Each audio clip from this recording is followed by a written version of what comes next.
Gracias por traer descanso, regocijo, fortaleza, paz y esperanza a cada corazón en el nombre de Jesús. Y que tu palabra en esta mañana nos hable y nos edifique de manera sobrenatural. En el nombre de Cristo Jesús. Amén y amén. Disponemos nuestro corazón para recibir el consejo de la palabra del Señor en este mes que estamos trabajando o tratando el tema Jehová Nisi. El Señor es mi bandera, es mi estandarte. Y el tema de la bandera, esta insignia que se ha establecido, es muy antigua. Se dice de las comunidades antiguas de la humanidad que cuando libraban batallas, cuando conquistaban terrenos, tenían emblemas que establecían en los lugares donde llegaban para identificar esos terrenos como terrenos conquistados o batallas ganadas. Entonces, antiguamente lo que hacían era, por ejemplo, que tenían un animal y lo llevaban en un palo clavado y lo ponían en un lugar. O si no, a través de insignias de cuero. Fueron las primeras que la humanidad comenzó a usar para hablar de una victoria, de una batalla, algo que identificaba a un grupo de personas. Bueno, la bandera ha venido tomando fuerza y sabemos que cada país, y aún en nuestro país, cada departamento y cada ciudad, tenemos una bandera que nos identifica, ¿verdad? Recordemos, por ejemplo, lo que registra la historia del 20 de julio del año 1969, donde se dice que el primer hombre llegó a la luna, Neil Armstrong, y allí lo primero que hace es poner la bandera.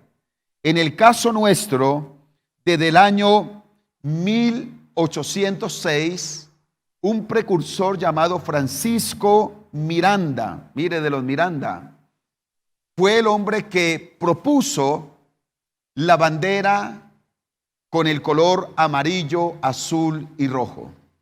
Y bueno, él hace un trabajo, los países no estaban como ahora, recordemos la antigua Granada, la nueva Granada. Entonces, por eso países como Venezuela y Ecuador tienen una bandera similar. Y poco a poco fue tomando fuerza hasta la bandera que hoy tenemos, amarillo, azul y rojo. Y creo que todos desde la escuela vimos cuál es el significado de cada uno de estos colores, ¿verdad? ¿Qué significa el amarillo? Bueno, habla precisamente de la riqueza, de nuestros suelos, de la soberanía, de la justicia, de la armonía. Eso significa el amarillo. El azul, bueno, los mares que bañan también nuestro país, ¿no? Habla del océano Atlántico, Pacífico y aún la riqueza hídrica con que cuenta nuestro país. Y aquel rojo que habla de la sangre de los héroes, ¿verdad? Y habla de esa bendición que ha sido nuestro país. También habla de poder, de fuerza y de progreso. La bandera.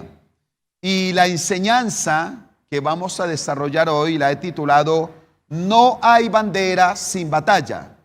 Es decir, no hay un país que haya tenido una bandera, alguien que haya puesto una bandera, si no es porque se ha conquistado. De hecho, por eso en las naciones, cuando hay un dolor nacional, es que se pone la bandera a media asta. La bandera nunca se pone al revés. Eso es un asunto contrario a la identidad de una nación. Eso tiene un origen de rebeldía.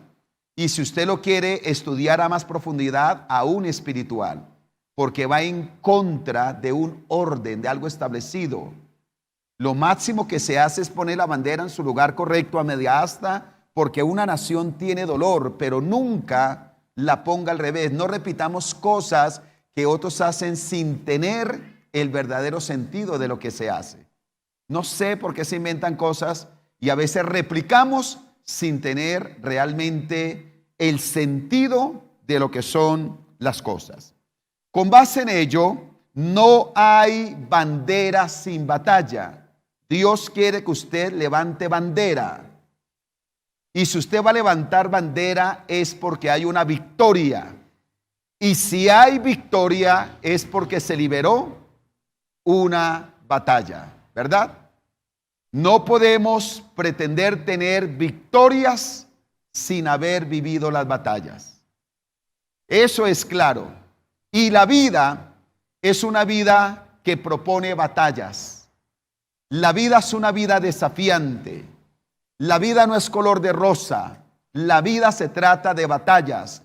Pero si se trata de batallas, no es para quedarnos con el pensamiento negativo que la vida es dura, que tan difícil que me tocó a mí, que qué tristeza. No, si hay batalla es porque Dios nos quiere llevar a conquistar, a levantar bandera.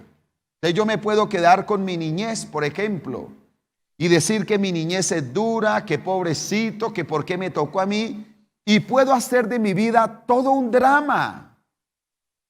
Y puedo llorar, y puedo quejarme, y puedo quedarme como una víctima. Pero si yo entiendo que esa es una batalla, yo lo puedo tomar de una manera diferente y decir, a pesar de lo que viví en mi niñez, ahora soy una persona bendecida por la mano del Dios omnipotente. ¿Me hice entender en eso? Es de acuerdo como yo mire la vida. Y Dios quiere que la miremos en la dinámica de la batalla, pero de la conquista, porque la conquista hablará de la fidelidad de Dios. Mire lo que dice el texto en Éxodo, capítulo 17, los versículos del 8 al 16. Éxodo capítulo 17, versículos 8 al 16, precisamente habla de este momento donde se establece el nombre de Jehová Nisi. Y dice la palabra del Señor así: entonces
conscientes de la batalla de la vida y cómo enfrentarlas para no ser derrotado.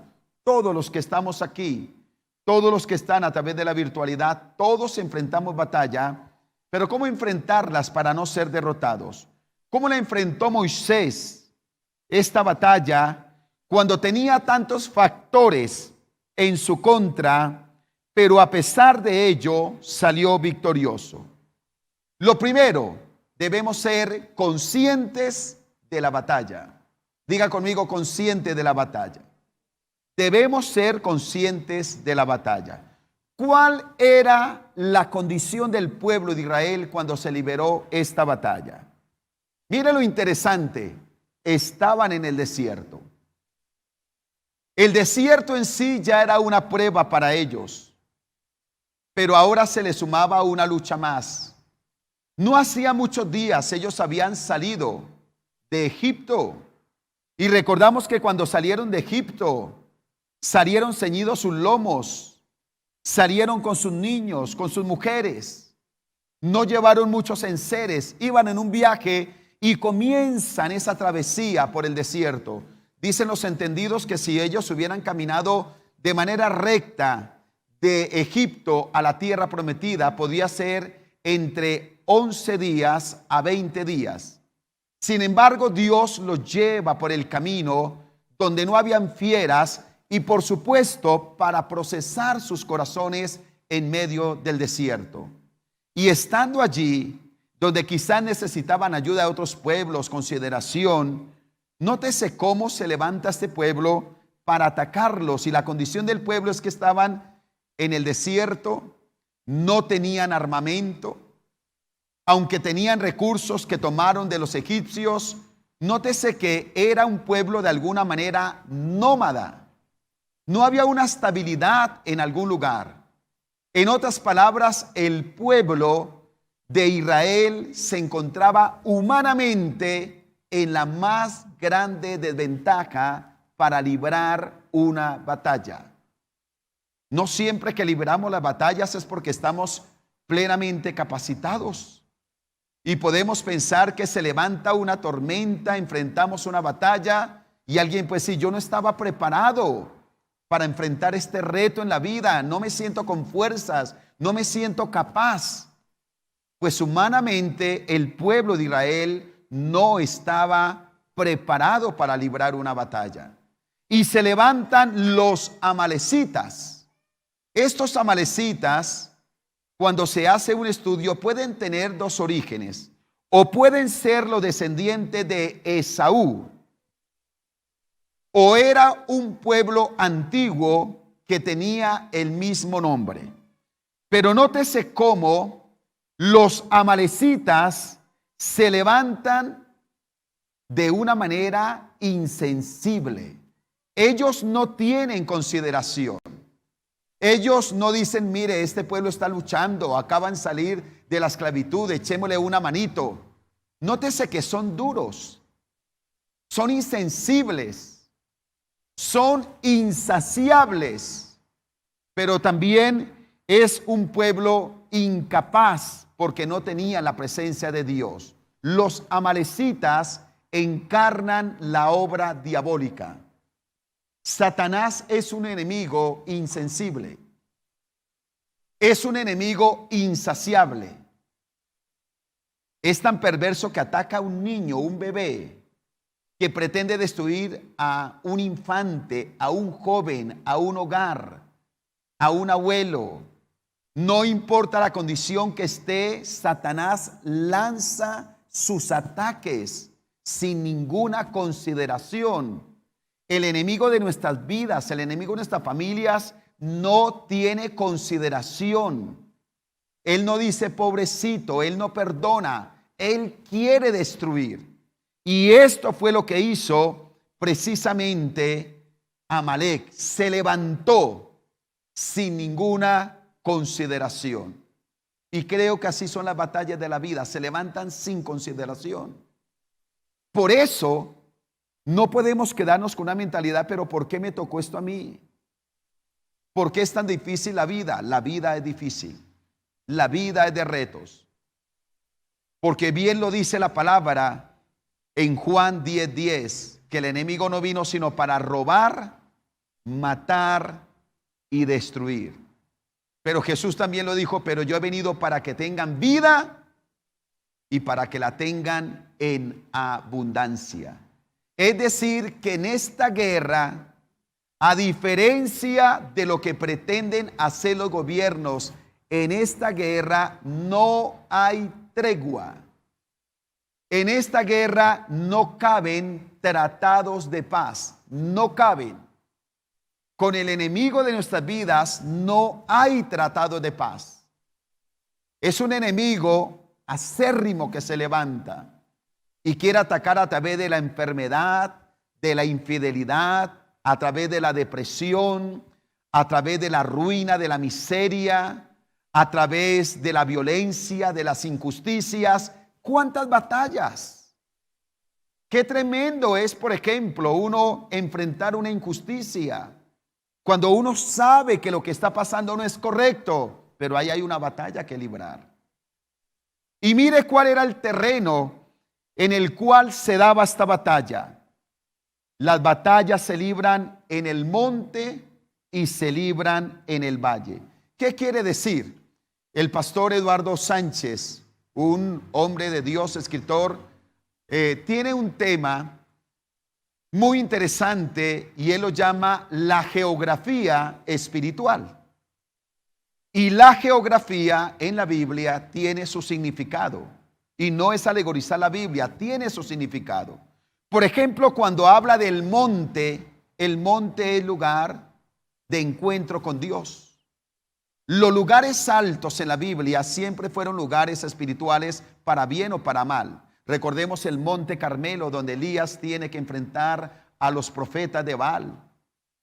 Usted verá que en las ciudades siempre la idolatría pretende tomar los lugares altos, porque los lugares altos son lugares de autoridad espiritual. El maligno siempre en un país pretenderá los lugares altos y los ríos donde hay agua.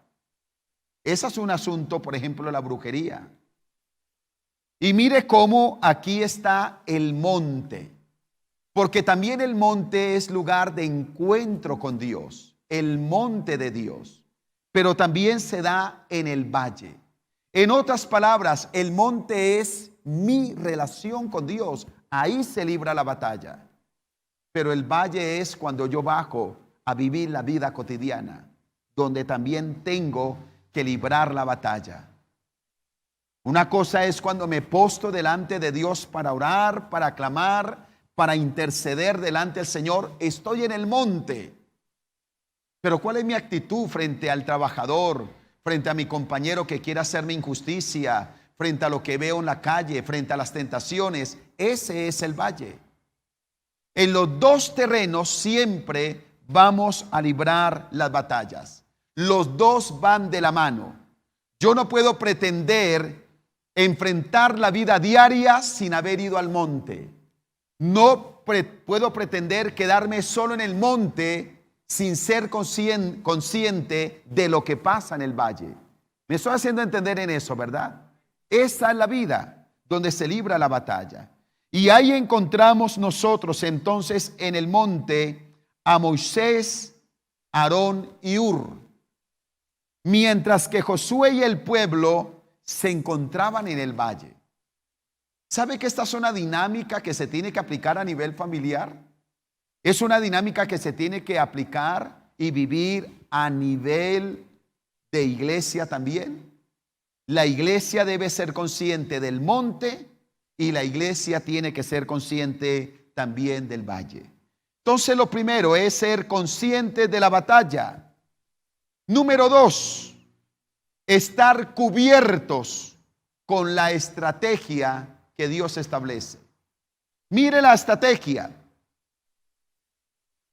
A mí me llama la atención que dice que Moisés, dirigido por Dios, estableció una estrategia.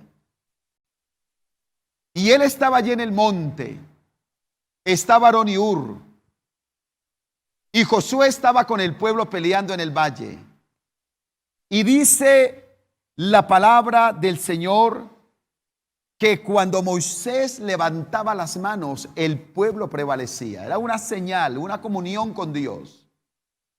Pero cuando Moisés bajaba las manos, prevalecía Amalek contra el pueblo. Eso nos dice que toda batalla tenderá a desgastar nuestras fuerzas. Escúcheme, toda batalla, por más que estemos tomados de la mano del Señor, toda batalla va a tender a desgastar nuestras fuerzas. Cuando libramos cualquier batalla en la vida, aunque veamos la victoria, eso tiende a desgastar las fuerzas.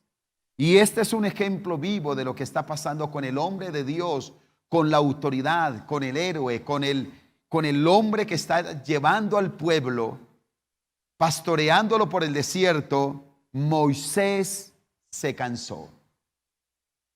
Y sabe que todos debemos ser conscientes de ese cansancio. ¿Qué tal si pensamos, por ejemplo, cuando el líder se cansa? Los líderes también nos cansamos. El líder de una casa se cansa. Un pastor se cansa.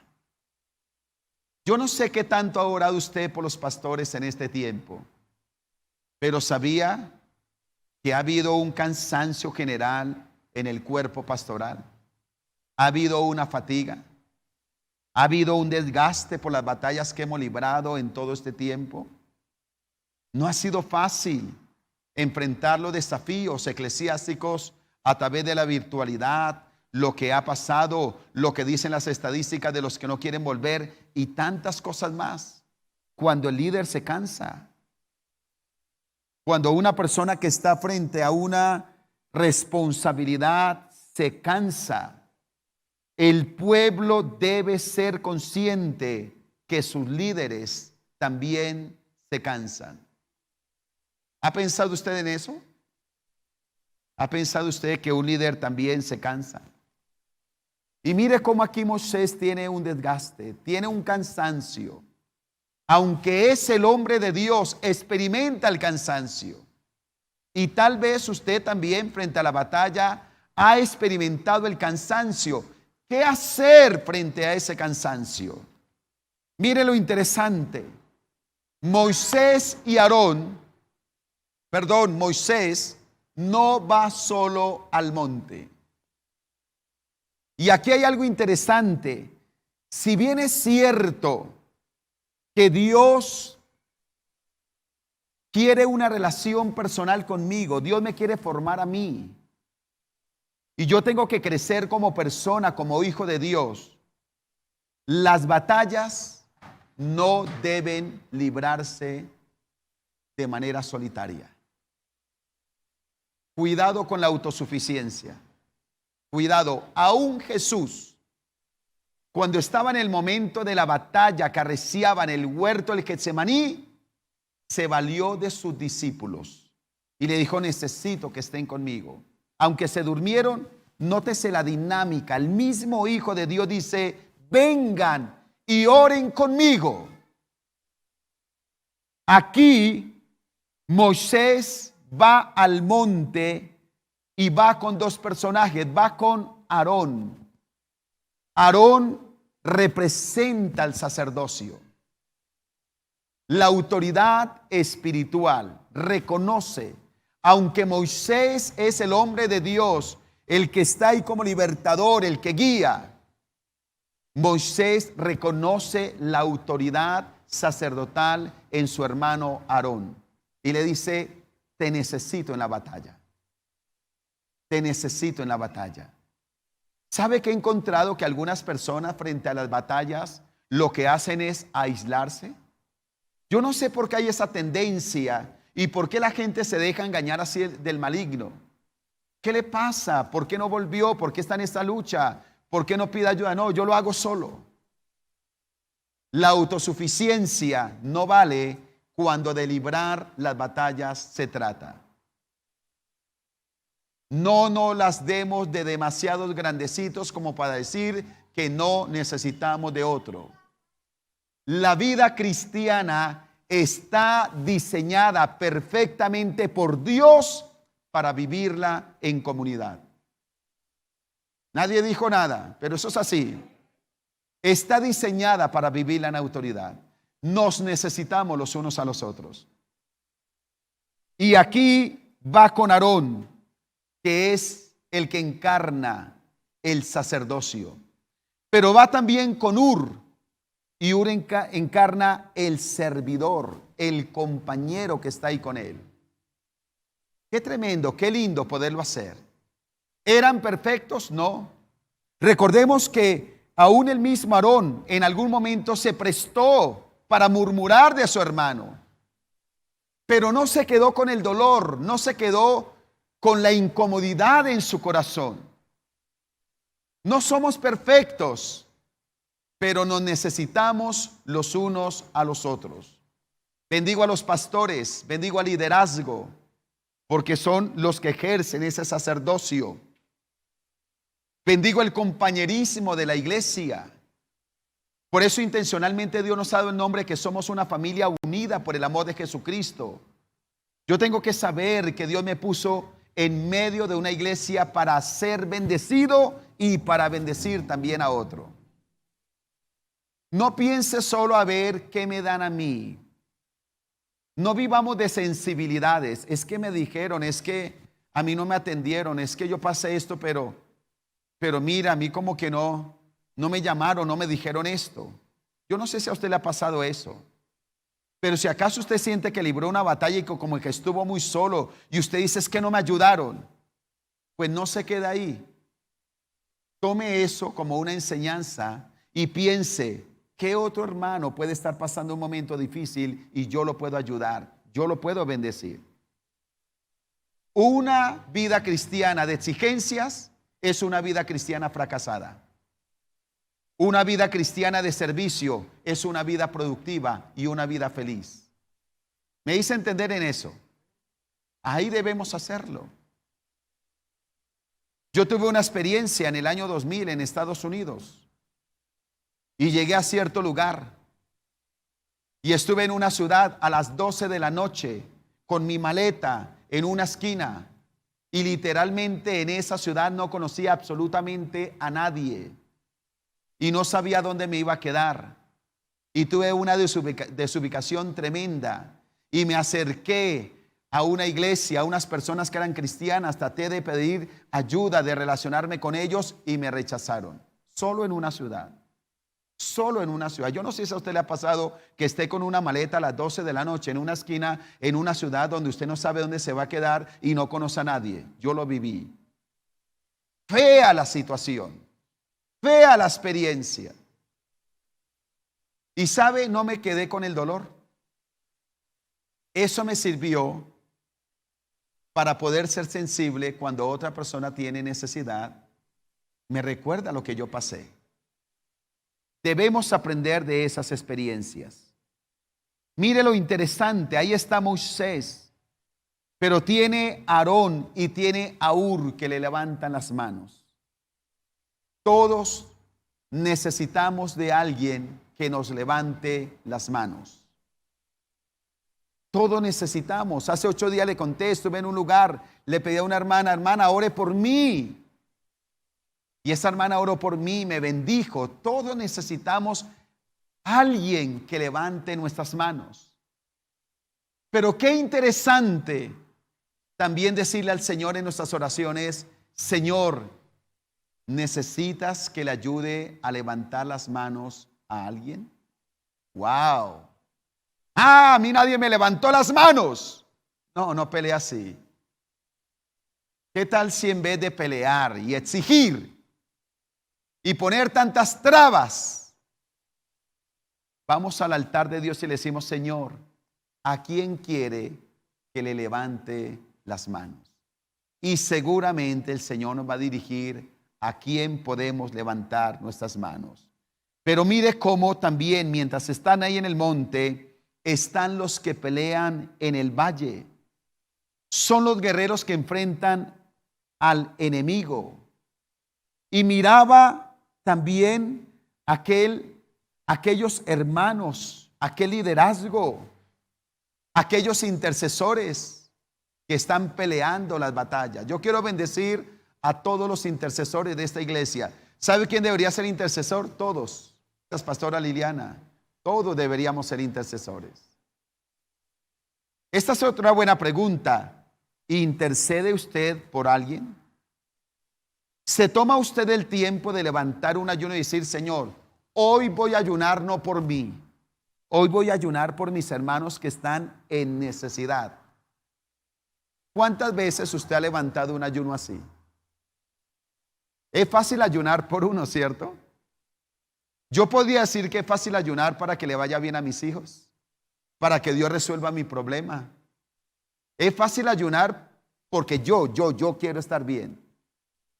Pero a mí me parece que tiene mucho sentido cuando yo me levanto en la madrugada, cuando pasé una noche, cuando saqué un tiempo de ayunar, no por mí, sino por otros. Eso habla del corazón de Dios. Eso habla de un sentido de cuerpo.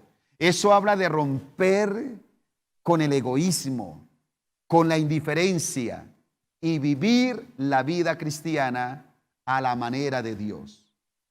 Pedir solo por mí, perdóneme esto, lo hacen hasta los impíos. Usted ha visto impíos pidiendo por ellos mismos, por su familiar que está hospitalizado, por el que se accidentó, por el que necesita salir de un problema. Eso lo hace cualquiera. Pero interceder por otros lo hace el que tiene el amor de Jesús en su corazón. ¿Por quién va usted a orar durante esta semana? Nos queda una semana de ayuno. ¿Le ha prestado atención al ayuno? ¿O considera que el ayuno es para otros y no para usted? Nos hacemos lo de la oreja agachada y comiendo tamal, huevos, chocolate, chicharrón, frijoles y arroz en el desayuno con plátano, y que el ayuno sea para otros. Qué chévere que otros ayunen por mí. Eso que habla el pastor de ayunar, eso es para otros. Eso no tiene que ver conmigo. Yo le pido a Dios es que me bendiga a mí. Así no se levanta la bandera. Porque a veces es fácil uno levantar la bandera porque Dios me dio una victoria a mí. ¿Cuántas veces usted ha levantado la bandera porque usted clamó por otro y vio a Dios obrar a favor de su hermano? ¿Me estoy haciendo entender en esto? ¿Es clara esa dinámica de la vida cristiana? Y qué tremendo, porque cuando uno ora por otros, Dios nos bendice a nosotros. ¿Cuántos dicen amén? Y mire lo interesante. Número 1, usé la letra C para decirle consciente de la batalla. Número 2, cubiertos con la estrategia. Y número 3, confiados en la munición. ¿Cuál es la munición que usan para enfrentar esta guerra? Se lo voy a decir rápido. Ya le dije que este pueblo no tenía armamento para la guerra. De hecho, en la Biblia, ninguna batalla que ganó el pueblo de Israel la ganó porque tenía buenas armas. Las más grandes victorias del pueblo de Israel fueron por la intervención divina, como las serán las suyas. Pero mire las armas que siempre tuvieron ellos como recurso y les funcionó. Se las voy a decir rápido. Número 1, tuvieron una estrategia como una dirección divina.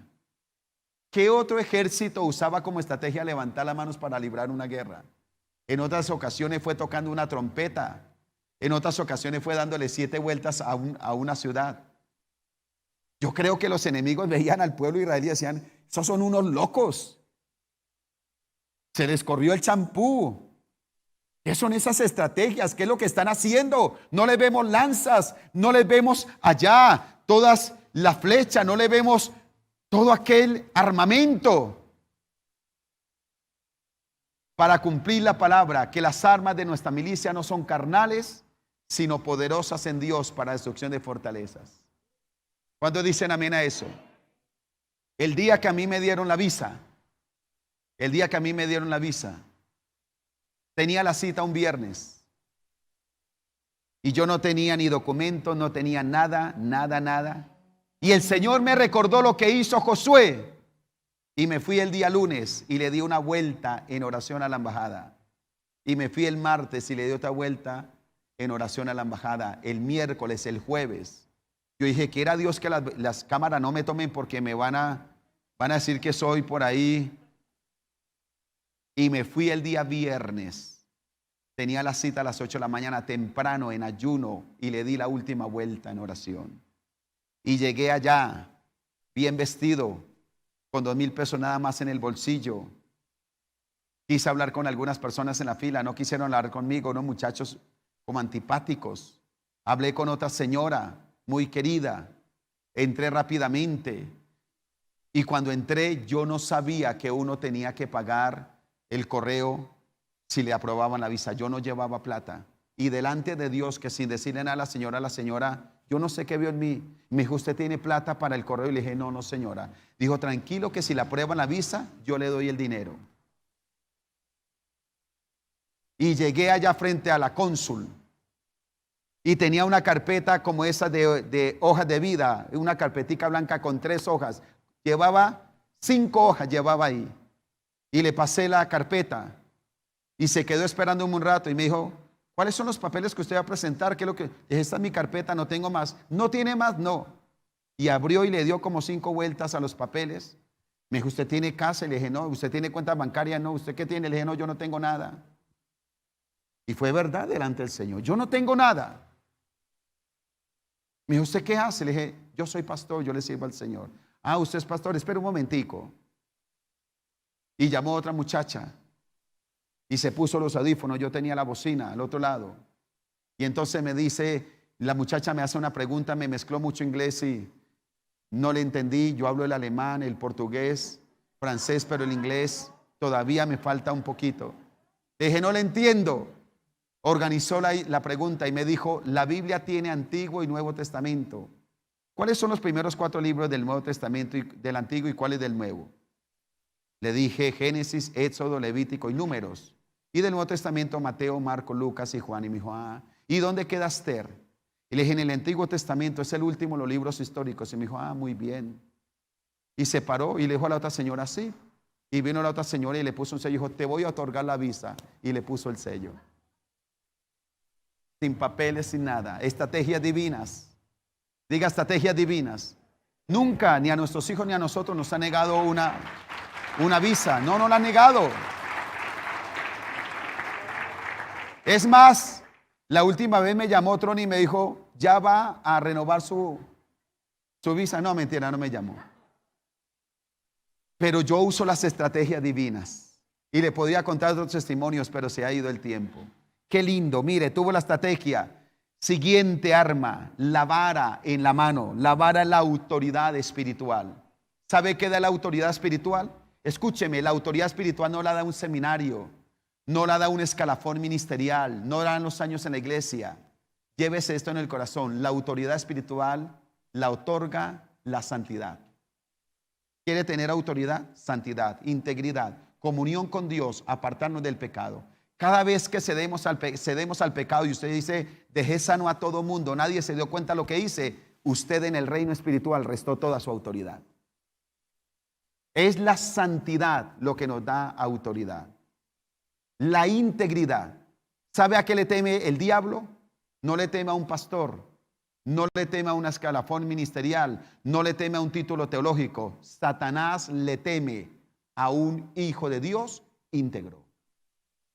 Íntegro. Ahí es donde debemos jugárnosla toda, por la integridad. La oración habla de la dependencia divina.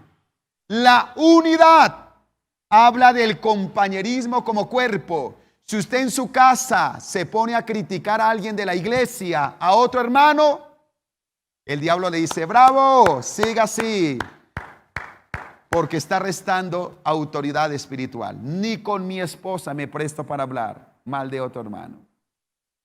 ¿Se presta usted con hermanos, con familiares para hablar mal de alguien? Por ahí dice algo que las aves de los cielos escuchan y llevan el mensaje. Dios escucha. No seamos tontos, no nos restemos autoridad. No perdamos la batalla por usar la murmuración. No hable mal de nadie, ni con sus hijos, ni con su cónyuge, ni con nadie.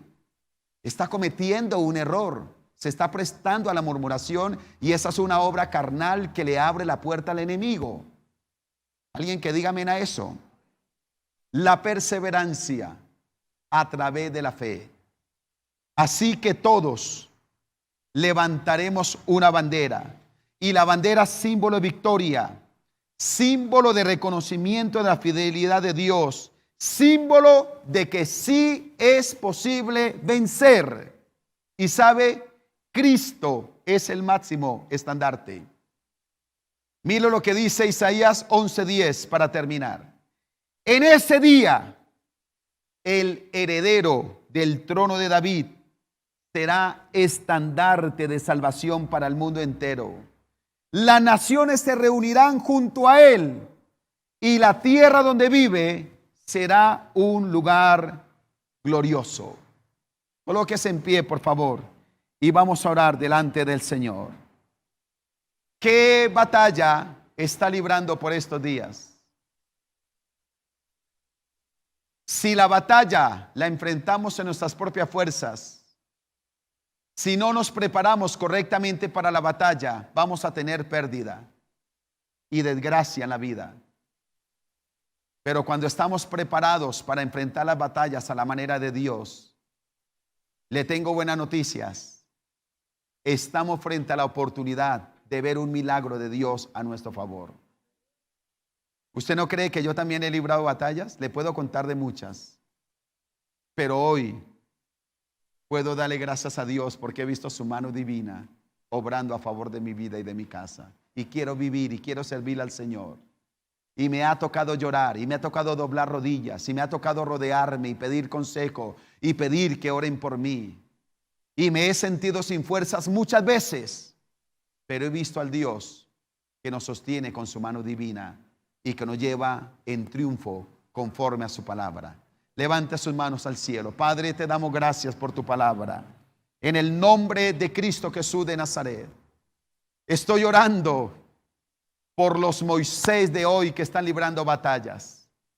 Señor, si hablara con cada uno de mis hermanos, si los que están a través de la virtualidad nos hablaran, no me cabe la menor duda de que le estoy hablando a hombres y mujeres que están enfrentando batallas. Y la palabra ha venido para decirnos que los mismos padecimientos que nosotros estamos viviendo se cumplen en nuestros hermanos en todo el mundo, que no somos los únicos.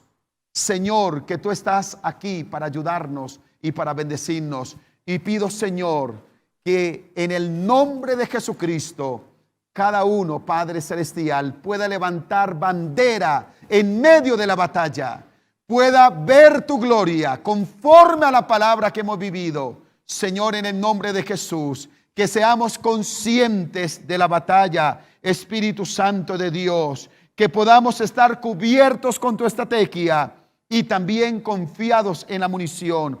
Oro por un pueblo que tiene una estrategia, que usa la autoridad, que depende de ti, que vive el compañerismo y se mantiene en la fe. En el nombre de Cristo Jesús, proclamo que en esta semana, en este mes de agosto, antes de que termine este año, levantaremos bandera de victoria en el nombre de Jesucristo de Nazaret. Gracias, Señor. Baje sus manos, por favor. Y déjeme terminar rápidamente. Si alguien ha venido por primera vez, todos con las manos abajo. Si alguien ha venido por primera vez, usted está orando, o alguien a través de la virtualidad, y usted dice, necesito a Jesús en mi corazón, y a través de la palabra reconoce que necesita a Dios en su vida. No sé si había venido a una iglesia cristiana o no, pero Dios le ha hablado a través de esta enseñanza, y usted anhela abrir su corazón a Dios en esta hora. Levante su mano derecha si ese es su caso. Dios le bendiga. ¿Habrá alguien más? Dios la bendiga. Si hay alguien más, Dios lo bendiga. Si hay algunos líderes que vayan estando al lado de ellos, tenga su mano en alto. Vamos a orar por estas vidas. ¿Habrá alguien más? ¿Habrá alguien más? Vamos a orar por ellos. Y toda la iglesia, por favor, me acompaña. Si alguien en casa ha levantado su mano también, Dios le bendiga a usted. Repita conmigo esta oración y dígale, Señor Jesucristo, gracias. No escucho la iglesia. Gracias porque tú eres mi bandera, mi estandarte. Tú eres mi victoria. Señor, por eso en esta mañana determino abrirte mi corazón para recibirte como mi Señor y Salvador personal. Te pido que perdones todos mis pecados. Líbrame de toda maldición y escribe mi nombre en el libro de la vida y no lo borre nunca. Gracias, Señor, por cumplir tu propósito en mi vida, en el nombre de Jesús. Señor, oramos por estas vidas que han hecho esta oración por primera vez. Te pedimos, Espíritu Santo, que confirmes la obra de Cristo en estos corazones, que tú los bendigas, que su vida se parta en dos para tener un antes y un después, y a partir de ahora una vida a la manera de Dios, ellos y sus familias, en el nombre de Cristo Jesús de Nazaret. Aplausos al Rey de Reyes y Señor de señores. Aleluya, Dios es fiel.